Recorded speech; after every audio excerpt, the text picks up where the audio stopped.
Stay focused on your goal. Keep the main thing the main thing. You're going to have distractions. That's a part of the process. It's not there to stop you. It's only there to challenge you. You want to grow through it. You know, I think it was Robert Schuller who said, tough times never last, but tough people do. Keep the main thing the main thing. You're going through hell? Don't stop. Keep moving. That's the name of the game. Keep on swinging. Get some goals that'll drive you. Some goals that got some power behind them. And the way to do that, realize that right now you're about to create a real future that can make a major difference for you. That one of the major reasons for setting goals is for what they make of you in achieving them. My teacher advised me when I first got started at age 25, he said, Jim, why don't you set a goal to become a millionaire? He said, it's got a nice ring to it. You know, enough zeros to impress your accountant. And he said, I'm here to help you. You're only 25 years old. You've been to 1 year of college. You've got a beautiful family, every reason to do it. Why don't you set a goal to become a millionaire? And he said, here's why. And I thought, he doesn't need to teach me why. Wouldn't it be nice to have $1 million? He said, no, then you'll miss it. He said, here's why. For what it will make of you to achieve it. I'm telling you, that statement changed my life. Set the kind of goals that will make something of you to achieve it. He said, now, once you become a millionaire, what's important is not the money. I thought, that's kind of strange teaching. He said, honest, it isn't important. He said, you could just give the money away. Now, I did better than that. I lost it all. By the time I was 31, I was a millionaire. By the time I was 33, I was broke. And I'll tell you a little bit about that story later.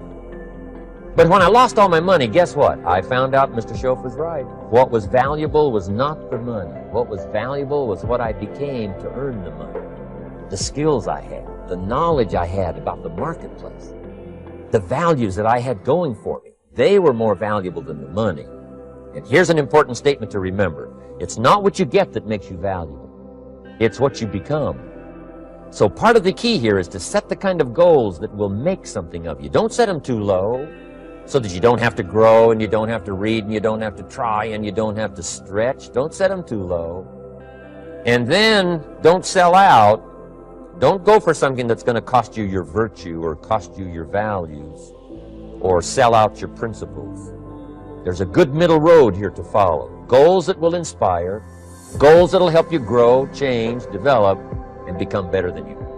The major key to your reaching your goals is you. Nobody's going to work on your dream harder than you. Trust me on that one. You've got to take responsibility to make it happen. If it happens when you come out the gate, fine. But if you fail, so what? Come back again and again and again and again. If it's something that you love, if it's your passion, until you do it. George Bernard Shaw said, the people that make it in this life, they look around for the circumstances that they want, and if they can't find them, they create them. Here's something else.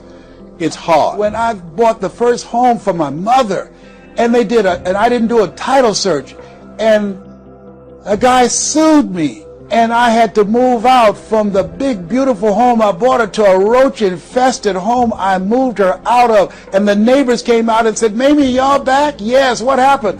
My boy lost a house. He didn't do a title search, and we had to get out. They foreclosed on the house. He didn't have the $50,000 to pay the guy who put a lien on the property. It was devastating. But let me tell you something. It was worth it, because I came back. 90 days later, I got a bigger and better house. 90 days later, I stayed focused on the goal, and that's the thing that you want to do. Yes, you have a dream. You came here, and the process is not supposed to be comfortable. So if it hurts, welcome to the big leagues. If you feel like you're under heat, praise God. If you feel like you're being pressured, praise God. I went through 12 years of pressure, but when God looks like he's pulling you back, eventually he's going to let you go. And the farther he pulls you back, once he releases you, boom. One of my favorite movies is Cool Hand Luke and Paul Newman. I don't know if you've ever seen the movie, but there's a scene where Cool Hand Luke is fighting a guy, big dude, just kept knocking him down. Bam! That kept on knocking him down. Cool Hand would get up, he'd knock him down. Bam! And pretty soon the guys are feeling sorry, say, stay down, Cool Hand, stay down. Cool Hand Luke would get back up again. God knock him down. Bam! The guy say, stay down, man, stay down. Cool Hand would get back up again. The guy knock him down. Bam! And after a while, the guy got tired of knocking Cool Hand down. And Cool Hand stood up. Everybody had walked away, and he was still swinging in the wind. Swinging. Nobody was there but him. That's who I am. Cool Hand Luke. That's who you want to be. Cool Hand Luke. You keep on swinging, and the universe will yield to you. It will dispatch angels to come rescue you and say, back off. Give him what he wants. Give her what she wants. Let's go find a wimp today. That's the way life is. It's hard, but it's worth it. What will make it worth it for you? Nietzsche said, if you know the why for living, you can endure almost anyhow. I want you to take the time and write down 12 reasons on why you won't fail. Because when the tough times come, and they're going to come, when life hits you on the blind side, and that's going to happen, your children start going crazy, or someone you thought you'd be married to for the rest of your life, like I went through, and they decide they want a divorce, called life. What is it that can keep you going? Your reasons will be your rod and staff to comfort you, to take you through that process. I can tell you it's possible. You can live your dreams. It's necessary that you surround yourself with people you can learn from and grow from, that you write your goals down, you work on them every day, that you have a made-up mind, I'm going to make it. It's necessary that you constantly work on yourself, reading positive material, listening to positive material, going to seminars and workshops, investing in yourself, getting a coach. And it's you. You've got to take personal responsibility to make it happen. Don't see yourself as a victim. And it's hard. It's hard.